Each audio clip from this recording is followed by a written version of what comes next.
Dinner का arrangement है. Okay, wish you all best of luck. Thank you. अस्सलाम वालेकुम. आज यहाँ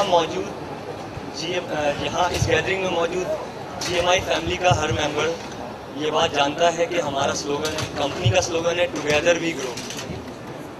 टुगेदर वी ग्रो. तो एक सवाल ये क्रिएट होता है माइंड में कि how would we grow together. हमें ऐसा क्या करना होगा कि हम टुगेदर ग्रो कर सकेंगे, एक दूसरे की सपोर्ट बनते हुए और एक दूसरे को स्ट्रेंथन करते हुए हम किस तरह आगे चलते रह सकते हैं बगैर थके हुए. तो अच्छा, इसके साथ साथ एक इंस्टिंक्ट अल्लाह ताला ने इंसान को अशरफुल मखलूकात बनाया और उसको एक सलाहियत दी सोचने और समझने की. वो सोचने और समझने की सलाहियत को यूज करते हुए मुख्तलिफ अल्लाह ताला के बनाए हुए दूसरी मखलूक जो मौजूद हैं उनको उनके सर्वाइवल के लिए कुछ इंस्टिंक्ट्स दी गई हैं जो कि उनके सर्वाइवल के लिए, लेकिन इंसान उनको देखते हुए बहुत कुछ सीख सकता है. इसी तरह एक टीम वर्क के लिए हमारे पास कुदरत की मौजूद एक मिसाल है और वो है वी फॉर्मेशन ऑफ बीज. जो परिंदे, वो मुर्गाबियाँ जो अपने सर्वाइवल के लिए एक रीजन से दूसरे रीजन फ्लाई करती हैं और एक वी फॉर्मेशन बनाते हुए वो फ्लाई कर रही होती हैं. अक्सर आप लोगों ने देखा भी होगा, कभी अगर विंटर से पहले आसमान की तरफ नज़र पड़ी हो तो बहुत सारे परिंदे आपस में गैदर हो गए और एक वी फॉर्मेशन बना के जा रहे होते हैं. वो वी फॉर्मेशन की वजह क्या है, ऐसा क्या उसके पीछे साइंस छुपी हुई है कि एक अकेला परिंदा अगर एक रीजन से दूसरे रीजन उड़ना चाहे तो ऑफ कोर्स इट्स इम्पॉसिबल, लेकिन जब वो सारे साथ जाते हैं तो वो काफ़ी दिन की फ्लाइट कर सकते हैं और एक रीजन से दूसरे रीजन तक वो पहुंच जाते हैं. जबकि एक इंडिविजुअल बर्ड इतना फ्लाई नहीं कर सकता.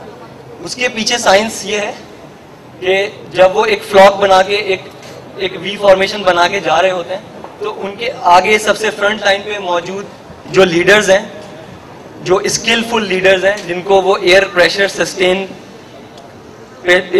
को सस्टेन करना जानते हैं, वो ये समझते हैं कि किस तरीके से इस एयर प्रेशर को सस्टेन करना है, वो लीडर्स सबसे आगे होते हैं और वो उनकी फ्लाइट की वजह से जो पीछे उनका पूरा ग्रुप है उसको 70% एक अपलिफ्ट मिल रही होती है.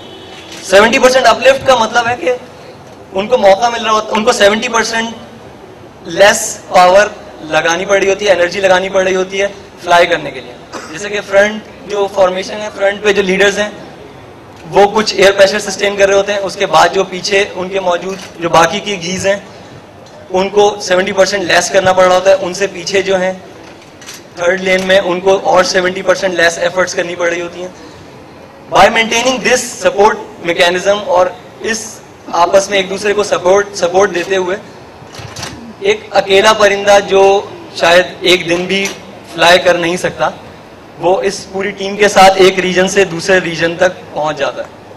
और ये उनकी सर्वाइवल की, उनकी बका की एक जंग है कि उनको हर सीजन चेंज पे एक रीजन से दूसरे रीजन जाना होता है. ये उनकी एक बका के लिए ज़रूरी है. हम इस मैसेज को देखते हुए, अच्छा, उनके फॉर्मेशन के पीछे और भी बहुत सारी चीज़ें हैं, बहुत सारी साइंस छुपी हुई है. एक तो यही कि जो फ्रंट लाइन वाले थे उनको मैक्सिमम एयर प्रेशर सस्टेन करना पड़ रहा था, उनसे पीछे मौजूद लोग जो थे उनको उससे लेस करना पड़ रहा था.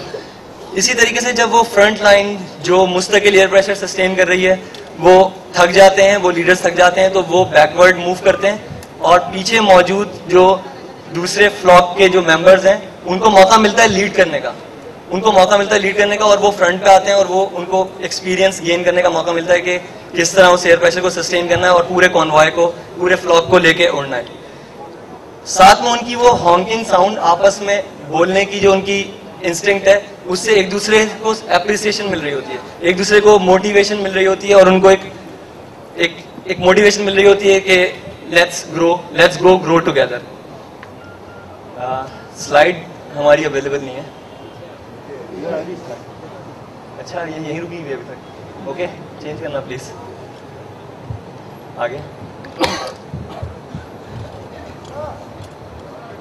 کچھ سلائڈز مس ہو گئی. اچھا, اس سارے سپورٹ میکینزم کو مینٹین کرنے میں اگر کوئی گیز بیمار ہو جاتی ہے یا گن شاٹ سے انجرڈ ہو جاتی ہے تو اس کو چھوڑا نہیں جاتا, اس کو وہ پورا فلاک چھوڑ نہیں دیتا اکیلا, بلکہ ان میں سے کوئی 2 گیز جو ہیں وہ اس کے ساتھ فلائی کرتی ہیں نیچے اور انتظار کرتی ہیں کہ یا تو وہ مر جائے, اگر تو وہ گن شاٹ سے انجرڈ ہوئی ہے تو یا تو وہ مر جائے, اس کے بعد وہ چھوڑ کے اسے واپس سے اپنے کسی پیچھے سے آنے والے کانوائے کو جوائن کریں گی, یا پھر اگر وہ ٹھیک ہو جاتا ہے, اگر اس کے ٹھیک ہونے کے چانسز ہیں تو وہ اس کو دوبارہ لے کے اڑتی ہیں اور کسی بھی پیچھے سے آنے والی فارمیشن کو جو اپنے سروائیول کے لیے ایک دوسرے ریجن جا رہی ہے اس کو جوائن کرتی ہیں, اور یہ سپورٹ سسٹم اس طریقے سے ان کے ایک اتنے سروائیول کے مسئلے کو سالو کر رہا ہوتا ہے. یہی سپورٹ میکینزم, اسی طرح کا سپورٹ میکینزم اگر ہم اپنی ٹیمز میں ڈیولپ کریں, یعنی کہ جیسے کہ سینئرز کہتے رہے ہیں پہلے بھی کہ ڈپلیکیشن ہونی چاہیے, یعنی وہی جو فرنٹ لائن پہ ایئر پریشر سسٹین کرنے والی گیز ہیں ان کو پیچھے اور پیچھے والی گیز کو آگے آنے کا موقع ملے, وہ ان کو بھی وہ سارا کچھ ایکسپیرینس گین کرنے کا موقع ملے. اسی سپورٹ سسٹم کو مینٹین کرتے ہوئے آئی بلیو کہ ان پرندوں سے ہم مثال لے سکتے ہیں اور ہم کافی اچھے سے اپنی ٹیمز کو لے کے چل سکتے ہیں, اور ایک بڑا موٹیو جو ہمارے آگے بھی ایک بہت بڑا ٹاسک ہے اس کو ہم اچیو کر سکتے ہیں. میرے اس چھوٹی سی اسپیچ کے پیچھے بس یہی ایک لیسن تھا, اور مے بی کہ یہ آپ کو یہ لیسن اپنی ٹیمز گرو کرنے میں. Thank you very much. Kamran بھائی کو انوائٹ کرنا چاہ رہا ہوں. سر پلیز 3 ہمارے ساتھی ایسے ہیں جو بیچارے رہ گئے اور مجھے ریکویسٹ کی کہ ہمیں اسٹیج پر نہیں بلایا. کامران بھائی کی کلیپنگ ہونی چاہیے پلیز. مسٹر آصف تشریف لائیں, یہ اپنا سرٹیفکیٹ اچیومنٹ ایوارڈ حاصل کر رہے ہیں کامران بھائی کے ہاتھوں.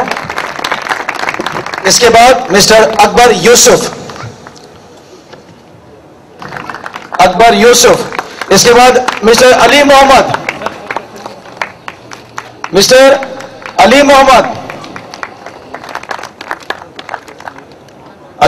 ایوارڈ حاصل کر رہے ہیں کامران بھائی کے ہاتھوں. اور اس کے ساتھ آپ کے درمیان کامران بھائی تشریف لا رہے ہیں, پلیز ان کے لیے بھی give a big hand. Mister Kamran Fard آپ کے درمیان. اس کے بعد ہم چاہیں گے جو ہمارے پروگرام کے مطابق ایک ایسے لیڈر کی اسپیچ سننا کہ جہاں بھی رہے اپنی مثال آپ رہے. پورے پاکستان میں بہت بڑی ٹیم رکھتے ہیں, ایک بڑا نام رکھتے ہیں. میرے پرانے ساتھی ایک بہت اچھا وقت گزارا,